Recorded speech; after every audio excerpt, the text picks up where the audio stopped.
ശബരിമല സ്വർണ്ണ കവർച്ചയിൽ മുൻ administrative officer Murari ബാബുവിനെ ചോദ്യം ചെയ്യാൻ ഇഡി ഉടൻ സമൻസ് അയക്കും. ഒപ്പം ഈ സ്വത്തുക്കൾ കണ്ടുകെട്ടാനുള്ള നടപടികളും തുടങ്ങിയിട്ടുണ്ട്. SIT കേസിൽ മുരാരി ബാബുവിന് ജാമ്യം ലഭിച്ചിരുന്നു. സ്വർണം ചെമ്പായി രേഖപ്പെടുത്തിയതിന്റെ രേഖകൾ ഇഡി കണ്ടെടുത്തിരുന്നു. മറ്റു പ്രതികളെയും ഉടൻ ചോദ്യം ചെയ്യും. വിവരങ്ങൾ നൽകാൻ ജിജീഷ് കരുണാകരൻ കൊച്ചിയിൽ നിന്നും ചേരുന്നുണ്ട്. ജിജീഷ്, ശബരിമല സ്വർണ്ണ കവർച്ചയിൽ മുരാരി ബാബുവിന് അല്പം ആശ്വാസമായ സമയമായിരുന്നു. കാരണം ഇടക്കാല കുറ്റപത്രം SIT സമർപ്പിച്ചില്ല.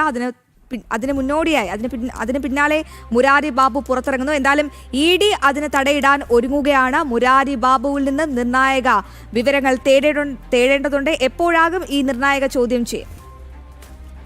അശ്വതി പറഞ്ഞതുപോലെ തന്നെ ഏറ്റവും നിർണായകമായ ചോദ്യം ചെയ്യലുകളിലേക്ക് കടക്കുമ്പോൾ അതിൽ ഏറ്റവും പ്രധാനമെന്ന് പറയുന്നത് എൻഫോഴ്സ്മെന്റ് ഡയറക്ടറേറ്റിനെ സംബന്ധിച്ചിടത്തോളം മുരാരി ബാബുവിനെ മുൻ അഡ്മിനിസ്ട്രേറ്റീവ് ഓഫീസറായ മുരാരി ബാബുവിനെ ചോദ്യം ചെയ്യുക എന്നത് തന്നെയാണ്.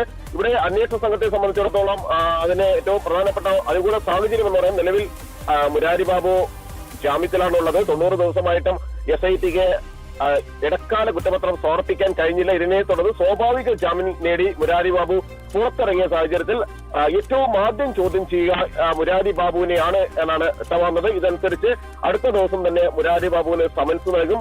കൊച്ചിയിലെ ഓഫീസിലേക്ക് വിളിച്ചു വരുത്തി ചോദ്യം ചെയ്യുന്ന നടപടിയിലേക്ക് കടക്കുകയും ചെയ്യും. കാരണം ഈ തട്ടിപ്പുകളുടെ എല്ലാം പ്രധാനപ്പെട്ട വിവരങ്ങൾ അറിയാവുന്ന ഒരാൾ മുരാരി ബാബു ആണ് എന്നാണ് എൻഫോഴ്സ്മെന്റ് ഡയറക്ടറേറ്റ് മനസ്സിലാക്കിയിരിക്കുന്നത്. ഉണ്ണികൃഷ്ണൻ പോറ്റിക്ക് എത്രമാത്രം പങ്കാളിത്തമുണ്ടോ അതിന് തുല്യമായി തന്നെ ഈ ശബരിമലയിൽ നടന്നിരിക്കുന്ന സ്വർണ്ണ കവർച്ചയുമായി ബന്ധപ്പെട്ട കാര്യങ്ങൾ കൃത്യമായി അറിയാവുന്ന ആളാണ് മുരാരി ബാബു. പ്രത്യേകിച്ച് ഈ സ്വർണം ചെമ്പാക്കി മാറ്റിയ രേഖകൾ അതിന്റെ എല്ലാം പിന്നിൽ മുരാരി ബാബുവിന്റെ കൈകളുണ്ട് എന്ന് പ്രാഥമികമായി തന്നെ SITയുടെ അന്വേഷണത്തിലും പരിശോധനയിലും എല്ലാം കണ്ടെത്തിയിരുന്നു. അങ്ങനെയാണ് മുരാരി ബാബുവിന്റെ അറസ്റ്റിലേക്കെല്ലാം തന്നെ നയിക്കുകയും ചെയ്യുന്നത്.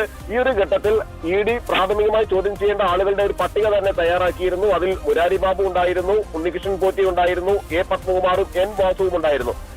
എന്നാൽ ഇതിൽ മുരാരി ബാബുവിനെ ചോദ്യം ചെയ്തുകൊണ്ട് തന്നെ അന്വേഷണത്തിൽ തുടക്കമിടുകയാണ്. കാരണം നിലവിൽ ഉണ്ണികൃഷ്ണൻ പോറ്റി റിമാൻഡിൽ തന്നെ തുടരുകയാണ്. ഈ ഒരു പശ്ചാത്തലത്തിൽ മുരാരി ബാബുവിനെ ചോദ്യം ചെയ്ത് പ്രാഥമിക വിവരങ്ങൾ ശേഖരിച്ചതിന് ശേഷം മറ്റു ആളുകളെ ഇതിലെ മറ്റു പ്രതികളെ ചോദ്യം ചെയ്യുക. അതിൽ റിമാൻഡിലുള്ള ആളുകളെ കസ്റ്റഡി അപേക്ഷ നൽകി കോടതിയിൽ കസ്റ്റഡി അപേക്ഷ നൽകിയതിന് ശേഷം കോടതിയുടെ അനുമതിയോടെ ചോദ്യം ചെയ്യുക എന്ന ഒരു നടപടിയിലേക്കാണ് അന്വേഷണ സംഘം കടക്കുക. പ്രത്യേകിച്ച് സ്വത്തുക്കൾ കണ്ടുകെട്ടുക അടക്കമുള്ള നീക്കങ്ങൾ അന്വേഷണ സംഘം ആരംഭിച്ചിരുന്നു. മുരാരി ബാബുവിന്റെ വിവിധ സ്ഥലങ്ങളിലുള്ള സ്വത്തുവകകൾ അന്വേഷണ സംഘത്തിന് കണ്ടെത്താൻ കഴിഞ്ഞിട്ടുണ്ട്. വലിയ തോതിൽ വലിയ ആഡംബര വീടുകളടക്കം നിർമ്മിക്കാൻ മുരാരി ബാബുവിന് കഴിഞ്ഞത് എങ്ങനെയെന്ന വലിയൊരു ചോദ്യം ബാക്കിയാവുന്നു. ഇത് സംബന്ധിച്ചെല്ലാം തന്നെ അന്വേഷണ സംഘം പരിശോധനകൾ നടത്തുകയും ചെയ്യുന്നുണ്ട്.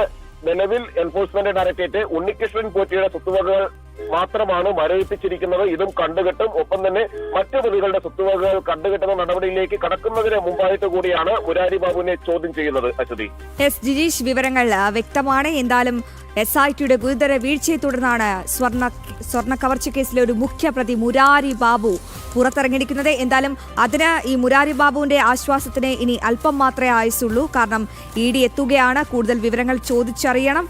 അപ്പോൾ അതുമായുള്ള ബന്ധപ്പെട്ടുള്ള നടപടികളുമായി മുന്നോട്ട് പോകാൻ ഒരുങ്ങുകയാണ് ED.